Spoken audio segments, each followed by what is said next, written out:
సమయంలో మేము ధ్యానించిన ఆ యొక్క వాక్యాన్ని మా యొక్క ఆత్మీయ జీవితాల్లో అన్వయించుకుంటానికి కూడా మీరు కృపను గ్రహించండి. ఆత్మీయ మీరు పొందుకొని వాక్య పునాదులపై మా యొక్క జీవితాలు, మా కుటుంబ జీవితాలు, వ్యక్తిగత జీవితాలు కట్టుకొని నిర్మించుకొని ఇక్కడ నుంచి మేము తిరిగి వెళ్ళడానికి మీరు కృపను గ్రహించమని వాక్యాన్ని అందించమని జ్ఞాపకం చేస్తున్నాండి. మీ ఆత్మ చేత నింపండి, మీ ఆత్మతో నడిపించండి, నన్ను బలపరచండి. నైనా ప్రభు, నేను పాపిని, అయోగ్యుడను, దయతో నన్ను మన్నించండి. నీ శిలువలో నన్ను కడిగి పవిత్రపరచండి. నా స్వరాన్ని నీ శిలువ చాటును మరుగు చేయండి. మీ ప్రియ బిడ్డలు ఎటువంటి ఆహారం అవసరమై ఉన్నదో అట్టి ఆత్మీయ ఆహారాన్ని మీరే నా ద్వారా పలికించమని చిన్న ప్రార్థన ప్రభువైన యేసుక్రీస్తు నామమున అడిగి వేడుకొంచున్నాం తండ్రి. ఆమేన్. అపోస్తలుడైనటువంటి పౌలు తన యొక్క సేవా పరిచర్య జీవితంలో,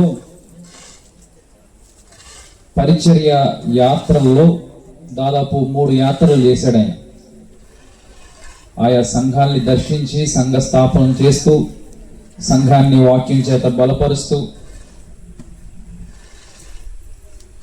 వాక్యంలో స్థిరపరిచేవారు. అయితే ఫిలిప్పీ సంఘానికి ఒక ప్రత్యేకమైన ఉద్దేశంతో ఈ యొక్క ఉత్తరాన్ని రాస్తా ఉన్నాడు. తన జీవిత ఆఖరి గడియల్లో ఉన్నాడు. రోమా చెరసాల్లో బంధింపబడినటువంటి అపోస్తలుడైనటువంటి పౌలు కొంత సమాచారము మరి పౌలుకు అందినట్లుగా చూస్తా ఉన్నాం. ఎవరి గురించి? ఫిలిప్పీ సంఘం గురించి, వారు కలిగినటువంటి ఆత్మీయ స్థితిని గురించి, సంఘంలో ఉన్నటువంటి కొద్దిపాటి సమస్యల గురించి చెరసాల్లో ఉన్నటువంటి అపోస్తలుడైన పౌలు తెలుసుకున్నాడు.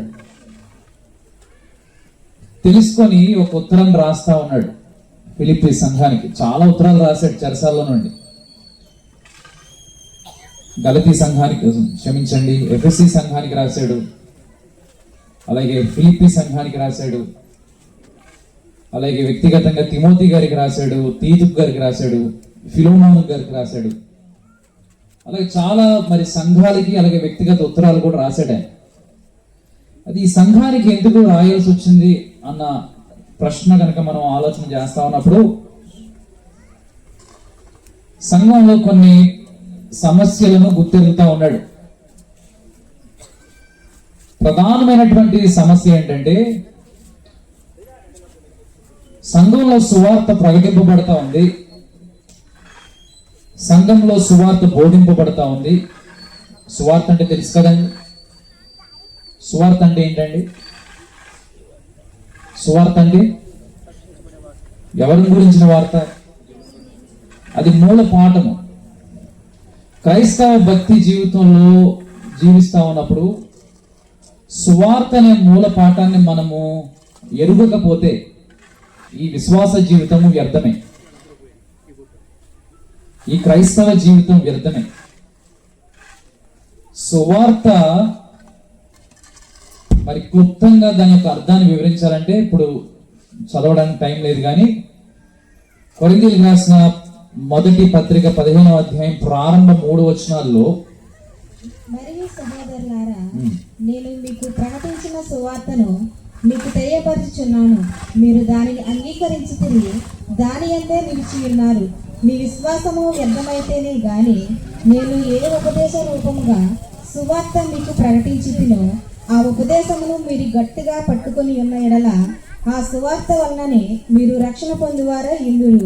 నాకు ఇయ్యబడిన ఉపదేశమును మొదట మీకు అప్పగించి తిని, అదేమనగా లేఖనముల ప్రకారము క్రీస్తు మన పాపముల నిమిత్తము మృతి పొందెను, సమాధి చేయబడెను, లేఖనముల ప్రకారము 3వ దినాన లేపబడెను. According to the holy scriptures, విశ్వాసము ద్వారా మనము నమ్ముతున్నటువంటి ఈ పరిశుద్ధ లేఖనాలు ఏం తెలియజేస్తా ఉన్నాయంటే, సువార్త ప్రభువైన యేసుక్రీస్తు వారు శరీరధారి అయి ఈ లోకానికి వచ్చి 3.5 సంవత్సరాలు ఆయన పరిచర్యలో ఉండి ప్రయాసపడి కల్వరి శిలువలో శ్రమపడి వేదనపడి సర్వ మానవాళి యొక్క పాప విమోచన నిమిత్తము తన యొక్క ప్రాణాన్ని అర్పించి దేవుని యొక్క ఉగ్రతను శాంతింపజేసి దేవుని ఉగ్రతను ఆయన యొక్క శిక్షా విధిని తానే భరించి తిరిగి ఆ యొక్క గొప్ప రక్షణ అనుభవం, నిత్య జీవముతో కూడినటువంటి రక్షణ అనుభవం మనకు అనుగ్రహించుటకు మూడవ దినాన్న సజీవుడై తిరిగి పునరుద్ధానుడై లేచాడు. ఇది సువార్త. ఈ సువార్త అనే ఈ యొక్క మూల పాఠము మనము మర్చిపోకూడదు. ఎవరన్నా అడిగితే ఏం చెప్పాలా? చాలా మంది చెప్పలేకపోతా ఉన్నారు క్రైస్తవులు. సువార్త అంటే ఏంటంటే నోరిప్పలేకపోతా ఉన్నారు.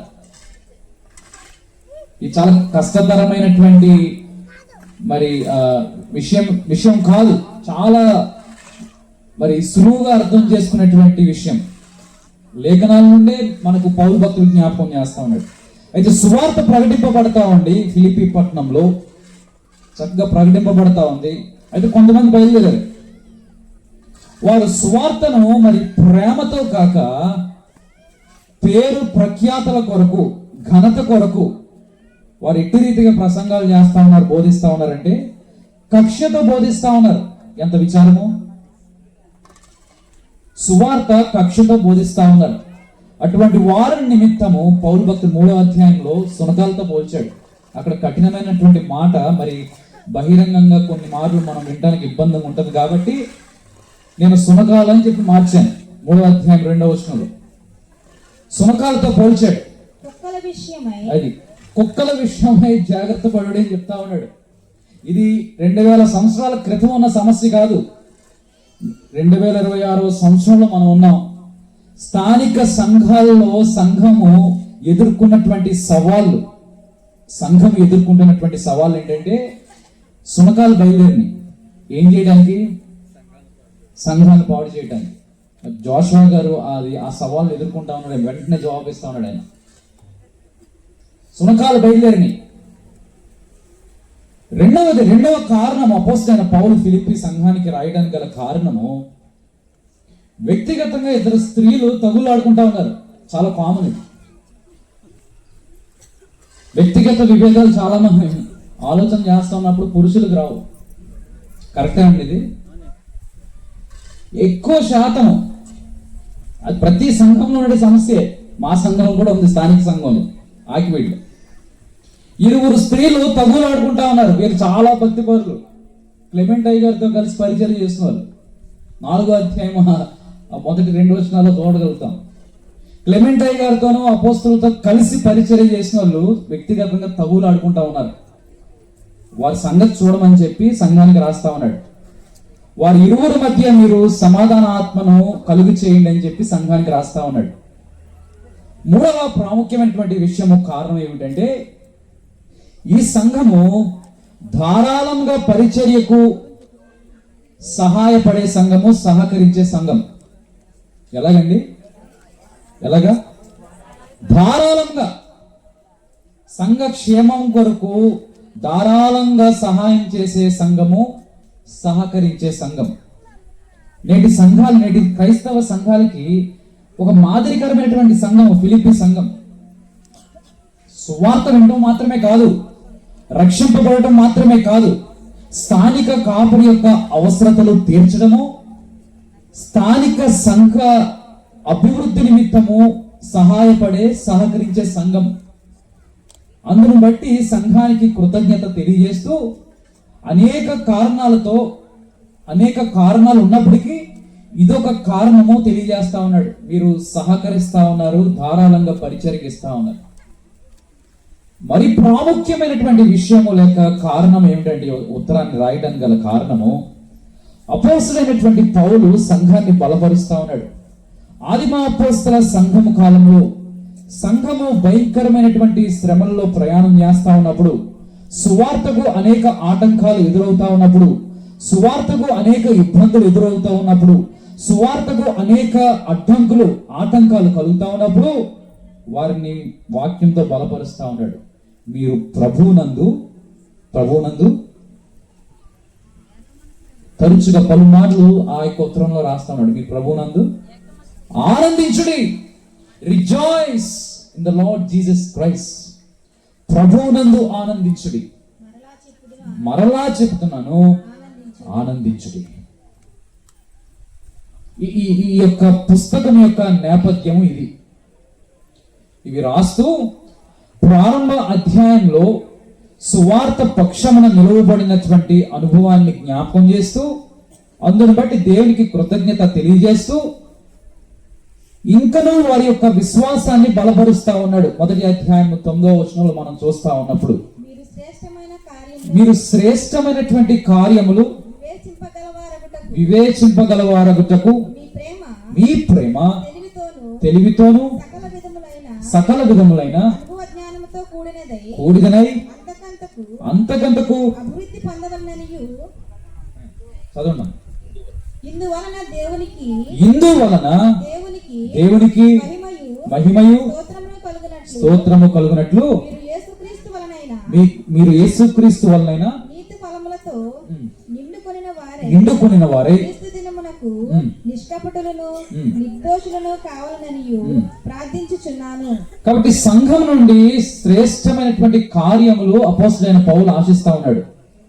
సాధారణమైనటువంటి సంఘ కార్యక్రమాలు లేక సంఘంలో జరిగే కార్యక్రమాలు సంఘం నుండి ఆశించడం లేదు. వేదికపై నాట్యము, వేదికపై అలరింపులు, వేదికపై పోకిరీ చేష్టలు, దైవజనులు అభిషేకించినటువంటి వేదికను ఇష్టానుసారంగా వాడుకొనుటకు అట్టి రీతిగా పౌలు భక్తుడు సంఘాన్ని ప్రోత్సహించడం లేదు. ఆయన అంటా ఉన్నాడు, మీరు శ్రేష్టమైనటువంటి కార్యములు వివేచింపగలవారగుటకు దేవుని కొరకు ఉన్నతమైనటువంటి కార్యములు మీరు వివేచించాలా. ప్రభువు కొరకు ఉన్నతమైన శ్రేష్టమైన కార్యములు, ప్రభువు దృష్టిలో ఏదైతే ఉత్తమమో, ప్రభువు దృష్టిలో ఏదైతే మాన్యమైనదో, ప్రభువు దృష్టిలో ఏదైతే శ్రేష్టకరమో, ప్రభువు దృష్టిలో ఏదైతే అనుకూలమో అట్టి కార్యములు మీరు ప్రభువు కొరకు మీరు వివేచించాల. ఆయన్నే ఉదాహరణగా పెడతా ఉన్నాడు ఆ ఉత్తరం రాస్తూ. ఆ మొదటి అధ్యాయం 21వ వచనంలో చూస్తా ఉన్నప్పుడు, నా మట్టుకైతే బ్రతుకుట క్రీస్తే చావైతే లాభం. ఎంత గొప్ప శ్రేష్టమైనటువంటి అనుభవము! దేవుని దృష్టిలో అనుకూలమైనటువంటి ప్రభువుని మెప్పించే అనుభవం. నా మట్టుకైతే బ్రతుకుట క్రీస్తే. క్రీస్తు ప్రభు ఉంటే చాలు నాకు. అది లేని పక్షంలో చావైతే లాభం. 4వ అధ్యాయంలో కూడా చాలా శ్రేష్టమైన అనుభవాన్ని జ్ఞాపకం చేస్తూ అంటాడు ఆయన.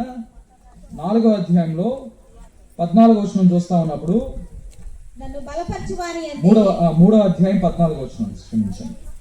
క్రీస్తు యేసునందు దేవుని ఉన్నతమైనటువంటి పిలుపునకు కలుగు బహుమానము పొందవల్లని గురి యొద్దకే పరిగెట్టుచున్నాను. దేని కొరకు ఆశపడతా ఉన్నాడు? దేని కొరకు తప్పిస్తా ఉన్నాడు? దేని కొరకు భారముతో ప్రయాసతో పరిచర్యలు నమ్మకంగా ముందుకెళ్తా ఉన్నాడంటే క్రీస్తునందు ఉన్న బహుమానము పొందుకున్నటకు ఆశపడతా ఉన్నాడు. అట్టి రీతిగా గురి యొద్దకే ప్రయాణమై సాగుతా ఉన్నాడు. సంఘాన్ని కూడా అట్టి రీతిగా ప్రోత్సహిస్తా ఉన్నాడు. మీరు శ్రేష్టమైనటువంటి కార్యములు మీరు వివేచించాల. విశ్వాస జీవితంలో ఫలించే అనుభవం, విశ్వాస జీవితంలో దేవుని ప్రభువుని మెప్పించే అనుభవం. చాలా మంది భక్తుల యొక్క జీవితాన్ని మనం ఆలోచన చేస్తా ఉన్నప్పుడు, డిఎల్ మూడీ గారు ఆయన పరిచర్యలోనికి రాక మునుపు అమెరికా దేశంలో ఉంటున్నటువంటి దినాల్లో బహు యవన వయసులో, బహుశా మీలో అనేక మందికి డిఎల్ మూడీ గారు తెలిసే ఉంటారు. 18వ శతాబ్దంలో గొప్ప దైవజనుడు. దేవుడు ఉన్నతమైనటువంటి రీతిలో ఆ దైవజను వాడుకున్నాడు. అయితే యవన దశలో ఉన్నప్పుడు డిఎల్ మూడీ గారి యొక్క స్థానిక సంఘ కాపరి ప్రసంగం చేస్తూ, ప్రసంగం యొక్క ముగింపులో ఒక ప్రశ్నతో ముగించేశాడు కాపరి, స్థానిక సంఘ కాపరి. ఆయన ఏమన్నాడంటే, ఈ 18వ శతాబ్దంలో క్రీస్తు కొరకు సమర్పించుకున్న లేక క్రీస్తు కొరకు తాను సమర్పించుకున్నటువంటి వ్యక్తిని అమెరికా దేశము ఇంతవరకు ఎదుర్కొనలేదు అన్నాడు. దానికి అర్థం 18వ శతాబ్దంలో అమెరికా దేశము ఉజ్జీవం విషయంలో చచ్చిన స్థితిలో ఉంది.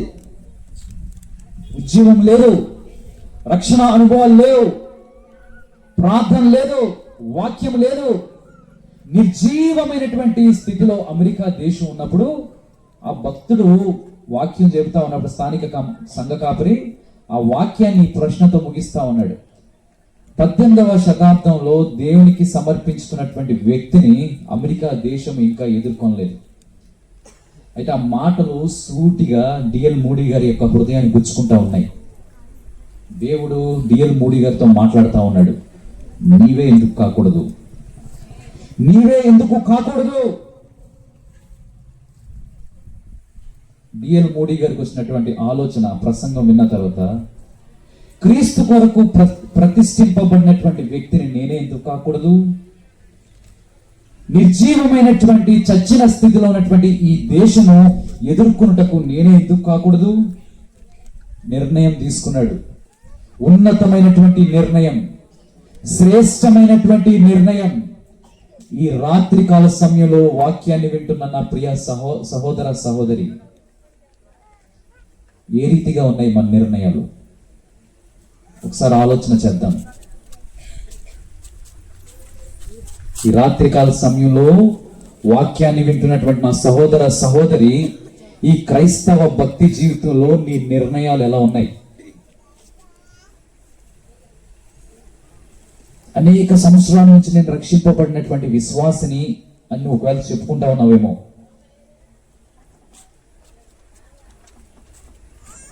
ప్రభువు కొరకు నీ నిర్ణయం ఏ రీతిగా ఉంది?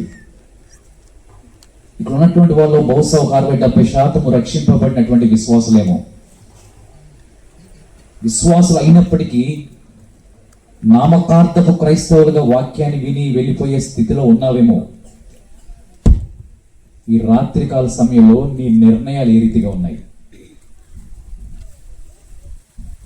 ప్రభువు కొరకు బ్రతకాలి, ప్రభువు కొరకు జీవించాలా, సువార్త పక్షాన నేను నిలువబడాలా, సువార్త పక్షాన నేను వాదించాలా అన్న తీవ్రమైనటువంటి నిర్ణయము తీసుకునే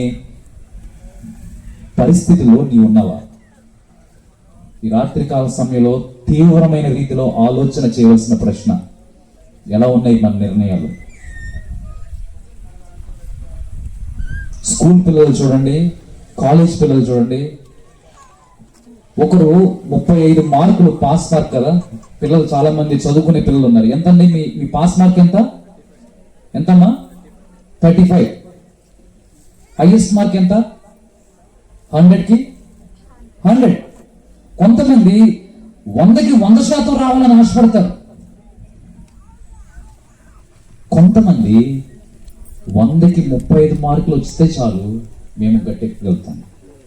ఇది నేటి క్రైస్తవ విశ్వాసి పిలువబడే సగటు క్రైస్తవుని యొక్క అనుభవాలు, ఆలోచనలు. అత్యవసర మార్కులతో విశ్వాస జీవితంలో గట్టెక్కే ప్రయత్నం చేస్తా ఉన్నాం. డిఎల్ మూడీ గారు యవ్వన దశలో ఒక ఉన్నతమైనటువంటి తీర్మానం తీసుకున్నాడు. ఉన్నతమైనటువంటి నిర్ణయం, మామూలు నిర్ణయం కాదు అది. యవ్వన దశలో అమెరికా దేశాన్ని విడిచిపెట్టి లండన్ బయలుదేరాడు ఆయన. అమెరికా దేశాన్ని, కుటుంబాన్ని, తన ఉద్యోగాన్ని, సమస్తాన్ని విడిచిపెట్టి లండన్ బయలుదేరాడు. దేవుడు ఒక ఉన్నతమైనటువంటి రీతిలో డిఎల్ మూడీ గారిని వాడుకున్నాడు లండన్లో. అద్భుతమైనటువంటి ఉజ్జీవము. ఆయన పుస్తకాలు మన బీపీఎఫ్ బుక్ స్టాల్స్ లో దొరుకుతాయి. చదవగలిగే వారు ఉన్నట్లయితే ఈ బైబిల్తో పాటు సాధ్యమైనంత వరకు భక్తుల యొక్క చరిత్రలు చదవాలి మనం. దేవుని కొరకు శ్రేష్టమైనటువంటి కార్యాలు నేను చెయ్యాలన్న తీర్మానము. ఆయన అమెరికా దేశాన్ని విడిచిపెట్టి లండన్ బయలుదేరాడు. లండన్లో గొప్ప పరిచర్య చేయడానికి, అనేక ఆత్మలను సంపాదించుకున్నకు దేవుడు సహాయపడ్డాడు, దేవుడు నడిపించాడు. ఆయన మాత్రమే కాదండి, ఐరా శాంకే గారు డిఎల్ మూడీ గారు ప్రసంగం చేస్తా ఉన్నప్పుడు ఆయన ప్రసంగం ప్రారంభింపక మునుపు ఐఆర్ శాంకే గారు పాటలు పాడేవారు. ఆయన సువార్త గాయకుడు. ఇలాగే ఒకసారి వైఎంసీఏ అనే ఒక సంస్థ కోటాలు ఏర్పాటు చేశారట లండన్లో. ఏర్పాటు చేస్తే ఈయనని గాయకుడిగా పిలిచారు. ఎవరిని? శాంకే గారిని. ప్రసంగం కూటం అయిపోయిన తర్వాత డిఎల్ మూడీ గారు శాంకీ గారిని చూసి, అబ్బాయి నీది ఏ ఊరు అన్నాడట. నేను పలానా అమెరికా నుంచి వచ్చానండి, నన్ను ఇలాగ ఆహ్వానించారు పాటలు పాడడానికి. సరే బాగుంది, ఏం చేస్తా ఉన్నావు? నేను రెవెన్యూ డిపార్ట్మెంట్లో ఉద్యోగస్తుండండి, ప్రభుత్వ ఉద్యోగస్తుడిని. మంచిది, బాగుంది. కుటుంబం ఉందా? ఉందండి, కుటుంబం ఉంది. ఎంతమంది పిల్లలు? 2 పిల్లలండి. అయితే నాతో కలిసి పరిచర్య చేయడానికి అవన్నీ విడిచిపెట్టి వదిలేసి నా దగ్గరికి వచ్చేసి అన్నాడంట. ఎక్కడి నుండి? అమెరికా దేశం నుండి లండన్ దేశం వరకు. శాంకే గారు అన్నాడంట, అయ్యా కొద్ది నెలలు నాకు సమయం ఉండి, ఒక 6 నెలలు నాకు సమయం, నేను ప్రార్థనలో గడిపి దేవుని యొక్క చిత్తాన్ని తెలుసుకొని తిరిగి మీకు ఆ వార్తను తెలియజేస్తాను అన్నాడంట. 6 నెలలు ప్రార్థన చేశాడు, దేవుని యొక్క చిత్తాన్ని తెలుసుకున్నాడు. దేవుడు ప్రేరేపిస్తా ఉన్నాడు, శాంకే నువ్వు వెళ్ళి డిఎల్ మూడీ గారితో కలిసి పరిచర్య చేయాలి. తన కుటుంబాన్ని విడిచిపెట్టాడు, తన ప్రభుత్వ ఉద్యోగాన్ని విడిచిపెట్టాడు, తన సమస్తాన్ని విడిచిపెట్టాడు. అమెరికా దేశం నుండి లండన్ బయలుదేరాడు. శాంకే గారు పాటలు పాడుతూ ఉన్నప్పుడే కోటలో గొప్ప ఉద్యమం. మనం పాటలు పాడుతూ ఉన్నప్పుడే ఉద్యమం రావాలి. అట్టి రీతిగా ఉద్యమం రావాలంటే క్రైస్తవ సాహిత్యం ఉన్న పాటలు పాడాలి మనం. సాధ్యమైనంత వరకు నేటి కాలంలో వచ్చే పాటలను కొద్దిగా అవాయిడ్ చేయడం చేయండి. చక్కగా ఆంధ్ర క్రైస్తవ కీర్తనలు, ఉద్యోగ కీర్తనలు. ఆ దినాల్లో నేను విన్నటువంటి సాక్ష్యాలు, ఎంతో మంది దైవజనులు, మాణిక్యలరాయ్ గారు, విప్ర సంసోనయ్య గారు మన సమావేశంలో బలవంతంగా తీసుకొచ్చి కూటంలో కూర్చోబెడితే పాటలు వింటూ రక్షింపబడ్డారు, పశ్చాత్తాపడి. ఐఆర్ శాంకే గారు ప్రసంగానికి ముందు పాటలు పాడుతూ ఉంటే లండన్ మహాపట్టణంలో గొప్ప ఉద్యమము. ఆ తర్వాత మూడీ గారు ప్రసంగం చేస్తా ఉన్నప్పుడు అంతకంటే శ్రేష్టమైనటువంటి ఉద్యమం. కారణం, వారు ఇరువురు తీసుకున్నటువంటి నిర్ణయము. ప్రభువు కొరకు ఉన్నతమైనటువంటి కార్యములు నేను వివేచించాలా, ప్రభువు కొరకు శ్రేష్టమైనటువంటి కార్యాలు నేను చేయాలా. ఏ రీతిగా ఉన్నాయి మన నిర్ణయాలు? ఏ రీతిగా ఉన్నాయండి? యేసత్నమయ్య గారి యొక్క సాక్ష్యం చూస్తా ఉన్నప్పుడు చాలా సౌకర్యవంతమైన జీవితం. ఉపాధ్యాయుడు, ఆయన మంచి ఉపాధ్యాయుడు, సౌకర్యవంతమైనటువంటి జీవితం. దేవుని సేవా పిలుపు పొందుకున్నటువంటి యేసత్నమయ్య గారు మరి పరిచర్య చేయాలన్న ఆ తీవ్రత, ప్రేరేపణతో దొరగారి దగ్గరికి వెళ్ళి అడుగుతా ఉన్నప్పుడు, యేసరత్నం నిన్ను వదులుకోవడం మాకు ఇష్టం లేదయ్యా, నువ్వు చాలా మంచి ఉపాధ్యాయుడువు, నిన్ను కోల్పోవడం మాకు ఇష్టం లేదన్నప్పుడు, లేదండి దేవుడు నాతో మాట్లాడుతూ ఉన్నాడు, నేను ఆయన ఉన్నతమైనటువంటి పరిచర్య చేయాలన్న తీర్మానం ఆ దినాన్న తీసుకున్నాడు. ఆయన 83 సంవత్సరాల దేవుని యొక్క విశ్వాస్యత, 83 సంవత్సరాల యొక్క దేవుని యొక్క నమ్మకత్వము విశ్వాసుల ప్రార్థన సహవాసంపై ఉందంటే, విశ్వాసుల ప్రార్థన సహవాసంలో పరిచర్య చేస్తున్నటువంటి సేవకులు, వారి యొక్క సంఘాలు, వారి యొక్క కుటుంబాలపై ఉందంటే, కేవలము ఆ దినాన్న దేవుని దాసుడైనటువంటి యేసరత్నమయ్య గారు తీసుకున్నటువంటి శ్రేష్టమైనటువంటి నిర్ణయం. ఏ రీతిగా ఉన్నాయి మన నిర్ణయాలు? అత్యవసర మార్కులతో మనము ఏదో కాలయాపన చేస్తామంటే అది దేవుని దృష్టిలో మెప్పించే విశ్వాసము కాదు.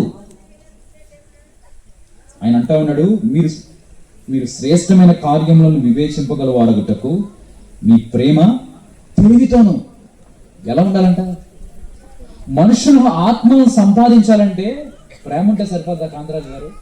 ఏముండాలా? కొద్దిగా లౌక్యం కూడా కావాలా? కొన్ని ప్రేమ లేకుండా లౌక్యం ఒకటి ఉంటే చాలదు. ఒక వ్యక్తిని నువ్వు గెలుచుకోవాలంటే, ఒక ఆత్మను సంపాదించాలంటే ప్రేమతో పాటు లౌక్యం కూడా ఉండాలా. ఈ ప్రేమ తెలివితోను, పరిణీతి పరిపక్వత చెందినటువంటి ప్రేమ. జ్ఞానం ఒకటి ఉంటే చాలా, జ్ఞానాన్ని బోధించేవారు చాలా మంది ఉన్నారు.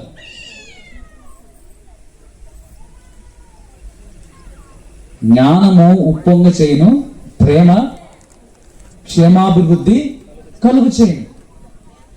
క్రైస్తవ విశ్వాస జీవితంలో దేవుని కొరకు, ప్రభువు కొరకు ఉన్నతమైన కార్యాలు నువ్వు చేయాలనే ఆశ నీలో ఉన్నట్లయితే నీ ప్రేమ తెలివితోనూ, మరొక మాట సకల విధములైన అనుభవ జ్ఞానము, సకల విధములైనటువంటి అనుభవ జ్ఞానము, సకల విధములైనటువంటి ఈ భూ సంబంధమైనటువంటి ఐశ్వర్యం కాదు.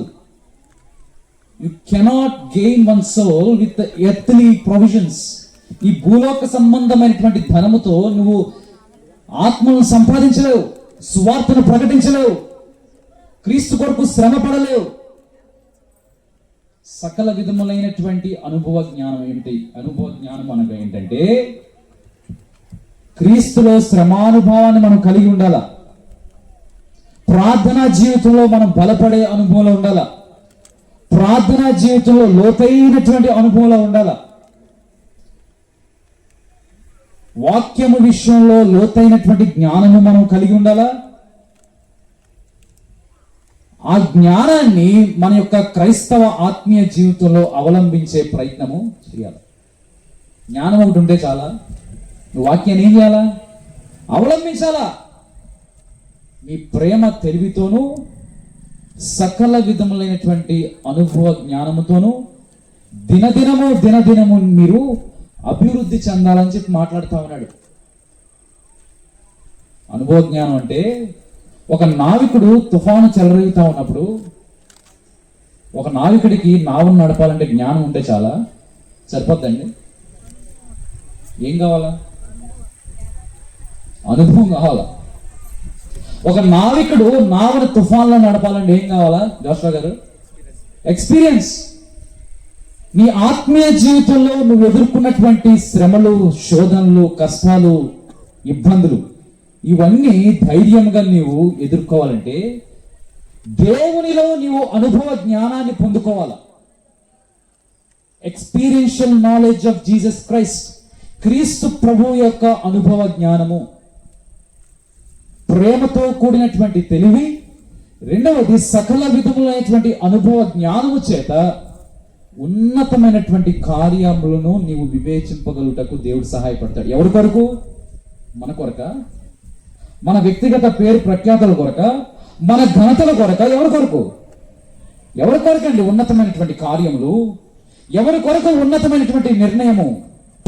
నీ పాపం విషయంలో నీ హృదయంలో ఒప్పుకోలు కలుగుతా ఉన్నప్పుడు పశ్చాత్తాపడడానికి ఎవరి కొరకు పడతా ఉన్నావు? దేవుని కొరక?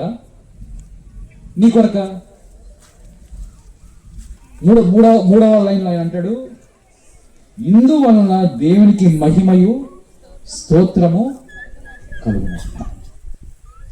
మనం ఏం చేసినను ప్రభు పేరట, ఆయన నామము పేరట మనము చేయాలి. సువార్త కక్షతో బోధిస్తా ఉన్నారు కొంతమంది. అందుకని 2వ అధ్యాయంలో యేసు ప్రభు వారి యొక్క జీవితాన్ని ఉదాహరణగా చూపిస్తా ఉన్నాడు. తగ్గింపు కలిగినటువంటి క్రీస్తుని చూపిస్తా ఉన్నాడు. ఏమంటా ఉన్నాడు 2వ అధ్యాయంలో 5వ వచనం నుంచి చూస్తా ఉన్నప్పుడు, క్రీస్తు యేసు కలిగిన ఈ మనస్సు మీరును కలిగి ఉండి, ఆయన దేవుని స్వరూపం కలిగిన వాడే ఉండి దేవునితో సమానముగా ఉండుట విడిచిపెట్టకూడని భాగ్యమని ఎంచుకొనలేదు గాని మనుషుల పోలికగా పుట్టి దాసుని స్వరూపము ధరించి తను తానే రిక్తునిగా చేసుకొనెను. ఎంత గొప్ప సాక్ష్యం! ఎంత గొప్ప తగ్గింపు! మనం ఏం చేసినను దేవుని పేరట, ఆయన నామ ఘనత నిమిత్తం మనము చేయాలి. తండ్రి ఘనత నిమిత్తము కుమారుడైన యేసు ప్రభువారు పరలోక భాగ్యాన్ని విడిచిపెట్టి తండ్రి ఘనత నిమిత్తము ఈ లోకానికి మనుష్య పోలికలో దాసుని స్వరూపము తను రిక్తునిగా చేసుకొని ఆ కల్వరి శిలువపై తన యొక్క ప్రాణాన్ని అర్పించి ఎవరికి అర్పించాడు ఆ ఘనత? ఎవరికి అర్పించాడండి? తండ్రికి ఇచ్చాడు ఘనత. మనం ఏం చేసినాను మన క్రైస్తవ భక్తి జీవితంలో మన నిర్ణయాలు, మన తీర్మానాలు దేవుని మహిమపరిచే తీర్మానాలు, నిర్ణయాలుగా మనం కలిగి ఉండాలి. ఎటువంటి నిర్ణయాలు తీసుకుంటా ఉన్నాం? ఇది ప్రారంభ మాట. రెండవ మాట, ఆఖరి మాట, రెండవ భాగంలో మాట్లాడుతూ అంటాడు, మీరు యేసుక్రీస్తు వలనైన నీతి ఫలములతో నిండుకొనిన వారై క్రీస్తు దినమునకు నిష్కపటులను నిర్దోషులను కావాలని ప్రార్థించుచున్నాను. ఒకటి, క్రీస్తు ప్రభు నామ ఘనత నిమిత్తము దేవుని కొరకు ఉన్నతమైన కార్యములు నీవు చేయుటకు నిర్ణయం తీసుకోవాలా. రెండవది, మన ప్రభు అయినటువంటి యేసు క్రీస్తు వారి యొక్క నీతి ఫలముల చేత నింపబడిన అనుభవము, ఫ్రూట్స్ ఆఫ్ రైచియస్నెస్. ఆత్మ ఫలము గురించి పౌలు భక్తుడు మాట్లాడటం లేదు ఇక్కడ. ఒకవేళ పొరబడతారేమో. ఏమంటా ఉన్నాడు అక్కడ? జాగ్రత్తగా వినాలమ్మా. ఏమంటా ఉన్నాడు? క్రీస్తు వలనైనా నీతి ఫలముల చేత నిండుకునిన వారై. ఆత్మ ఫలముల గురించి పౌలు భక్తుడు మాట్లాడటం లేదు. గలతీ సంఘంలో మాట్లాడినటువంటి రీతిగా ఫిలిప్పీ సంఘంలో ఆత్మ ఫలముల గురించి మాట్లాడటం లేదు. మీరు క్రీస్తు కొరకు ఉన్నతమైనటువంటి కార్యములు మీరు వివేచించాలంటే, క్రీస్తు కొరకు శ్రేష్టమైనటువంటి కార్యములు మీరు వివేచించలాగున మీరు నిర్ణయాలు, మీ తీర్మానాలు మీరు కలిగి ఉండాలంటే, క్రీస్తు వలనైన నీతి ఫలముల చేత నింపబడినటువంటి అనుభవం. ఏమిటా క్రీస్తు వలనైన నీతి ఫలములు? ఆ నీతి ఫలములు అనగా ఏంటి? ఆ నీతి ఫలములు అని పౌలు భక్తుడు మనం తెలియజేస్తా ఉన్నప్పుడు పౌలు భక్తుడి యొక్క ఉద్దేశం ఏమై ఉంది? ఎవరన్నా సహాయం చేయగలుగుతారా? క్రీస్తు కలిగినటువంటి నీతి ఫలములు మచ్చుకు ఒక 2-3 చెప్పగలుగుతారా? నాకు సహాయం చేయగలుగుతారా? సహాయం చేయండి.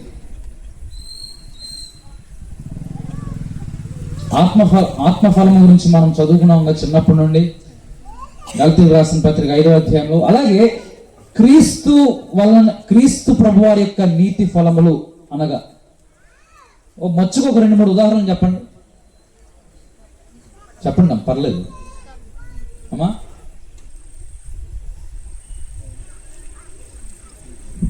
అయ్యా మీరు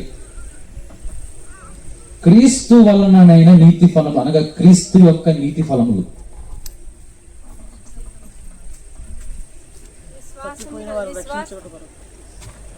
అక్కడ పౌలు భక్తుడు జ్ఞాపకం చేస్తా ఉంది ఏంటంటే, క్రీస్తు వలనైన నీతి ఫలములు అనగా క్రీస్తు కలిగినటువంటి ఆత్మీయ లక్షణములు, క్రీస్తు కలిగినటువంటి స్వభావము. ఈ లోకంలో జీవించినటువంటి దినాల్లో ఎట్టి స్వభావము, ఎట్టి లక్షణములు కలిగి ఉన్నాడో పౌలు భక్తుడు జ్ఞాపకం చేస్తా ఉన్నాడు. ఇదే 2వ అధ్యాయంలో ప్రభువైన యేసు క్రీస్తు వారి యొక్క తగ్గింపు స్వభావము, విధేయత, ఇటువంటిది తెలియజేస్తా ఉన్నాడు. ఈ లోకంలో జీవిస్తున్నటువంటి దినాల్లో అధికారులకు లోబడ్డాడు, తల్లిదండ్రులకు లోబడ్డాడు, అంతకంటే ప్రాముఖ్యంగా తను పంపినటువంటి తండ్రికి, తండ్రి యొక్క చిత్తానికి, తండ్రి ప్రణాళికకు సంపూర్ణమైనటువంటి విధేయత చూపించాడు. శ్రమ పడుట ద్వారా తను విధేయత నేర్చుకునేను అని హెబ్రీయుల గ్రంథకర్త మాట్లాడతాడు. విధేయత అనే నీతి ఫలము క్రైస్తవ విశ్వాస జీవితంలో దేవుని కొరకు ఉన్నతమైనటువంటి కార్యములు చేయుటకు మనము తీర్మానము, నిర్ణయం తీసుకోవాలంటే క్రీస్తు ప్రభువారు, క్రీస్తు యొక్క నీతి ఫలములైనటువంటి విధేయత అనబడు నీతి ఫలాన్ని మనం ధరించుకోవాలి. ఒకసారి మీకు హృదయాన్ని మీరు పరిశీలన చేసుకోండి. మీ హృదయాన్ని ఒకసారి పరీక్షించుకోండి. ఒకసారి ఒక్క క్షణము ఆలోచన చేయండి. నేను నిజముగా ఈ యొక్క క్రైస్తవ భక్తి జీవితంలో విధేయతను కనపరిచే స్థితిలో ఉంటా ఉన్నానా? మీ స్థానిక సంఘ కాపరి పట్ల విధేయత. లేదండి, నేను బాగా చదువుకున్న వాడిని, నేను ప్రభుత్వపు ఉద్యోగుడను, నేను పలానా డాక్టర్ను, నేను పలానా ఇంజనీర్ను, కాబట్టి నాకు ఉన్నతమైనటువంటి స్థానం ఇవ్వాలా, ఉన్నతమైనటువంటి స్థితిని నాకు సంఘంలో ఇవ్వాలని నువ్వు ఆశపడతా ఉన్నావా? ఆ ఉన్నతమైనటువంటి భాగ్యాన్ని ప్రభువైన యేసుక్రీస్తు వారు విడిచిపెట్టి ఈ శరీరధారి ఈ లోకానికి వచ్చి ఎట్టి రీతిగా విధేయత చూపించాడు?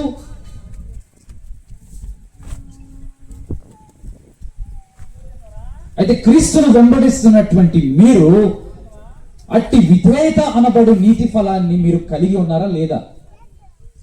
సంఘ కాపరి పట్ల విధేయత చూపిస్తా ఉన్నారా? మీ స్థానిక సంఘ కాపరి పట్ల సంపూర్ణమైన విధేయత కనపరుస్తా ఉన్నారా?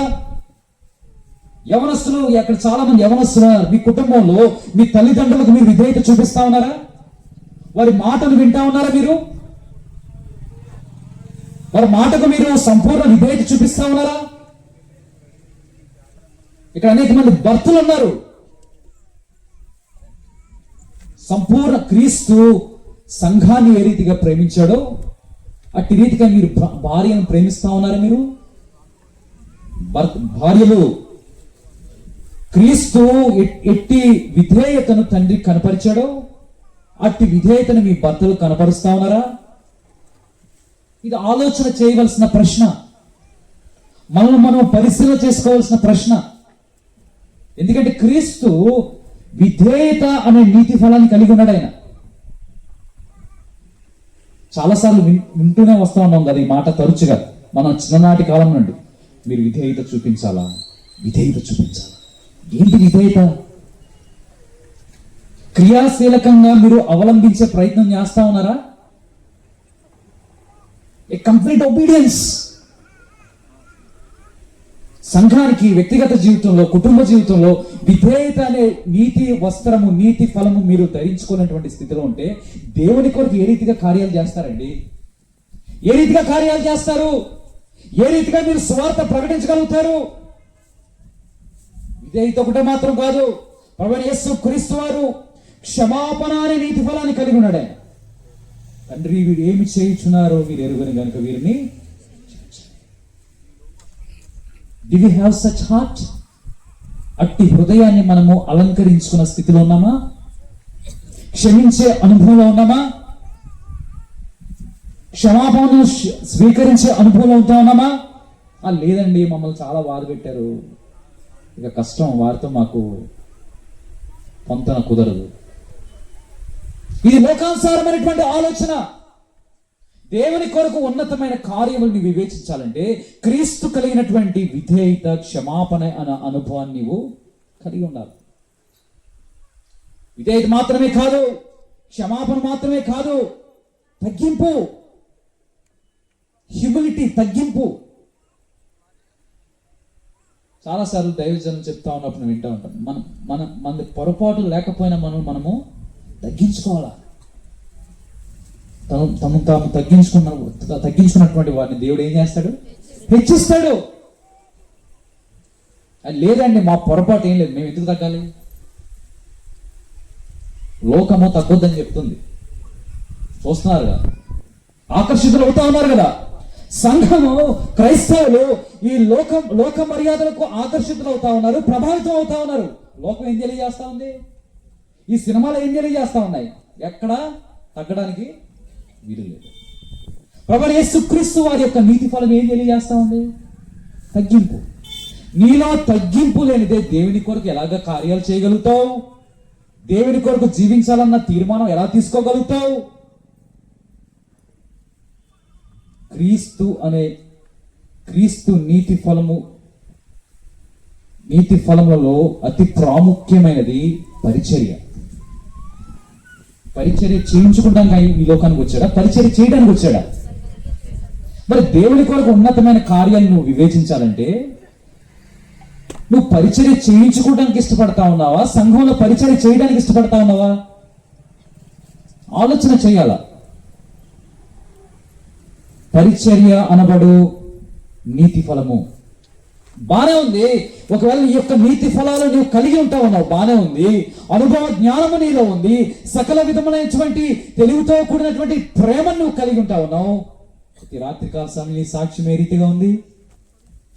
How is your testimony? నీ సాక్ష్యం ఏ రీతిగా ఉంది? ప్రభు కొరకు జీవించాలన్న ఆశ నీలో ఉంది, అయితే సాక్ష్యం సరి చేసుకుంటా ఉన్నావా? ఏ రీతిగా ఉంది నీ సాక్ష్యము?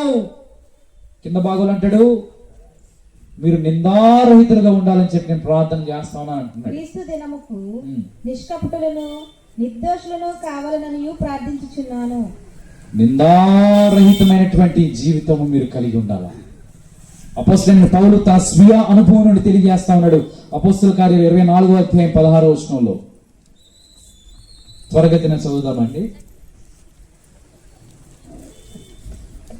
అపోస్తల కార్యాలు 24వ అధ్యాయం 16వ వచనము. ఈ విధమున నేనును దేవుని ఎడలను మనుషుల ఎడలను మనుషుల ఎడలను ఎల్లప్పుడూ నా మనసాక్షి నిర్దోషమైనదిగా ఉండునట్లు నేను నిరంతరము అభ్యాసము చేసుకొనుచున్నాను. ఎంత గొప్ప భక్తి జీవితము! దేవుని కొరకు ఉన్నతమైనటువంటి కార్యములు మనము వివేచింపగలవాళ్ళకు నిర్ణయాలు తీసుకోవాలంటే మన సాక్ష్యాన్ని మనం నిరంతరము సరి చేసుకుంటా ఉండాలా. నిందారహితమైనటువంటి జీవితాలు మనం కలిగి ఉండాలి. ఏ రీతిగా ఉంది ఈ రాత్రికాల సమయంలో మన సాక్ష్యము? బాహ్య సంబంధమైనటువంటి రీతిలో ఒక మంచి భక్తిపరుడులా నువ్వు సంఘంలో చలామణి అవుతా ఉన్నావేమో.